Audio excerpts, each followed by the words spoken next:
Number लागे नहीं चाहे रूट ब्लॉक हो जाए, मोबाइल चोली में, मोबाइल चोली में रखबू त सिम लॉक हो जाए, मोबाइल चोली में रखबू त सिम लॉक हो जाए।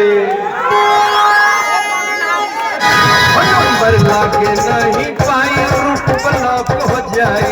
नंबर लागे नहीं पाई रूट ब्लॉक हो जाए, मोबाइल चोली में, मोबाइल चोली में रखबू त सिम लॉक हो जाए, मोबाइल चोली में रखबू त सिम लॉक हो जाए,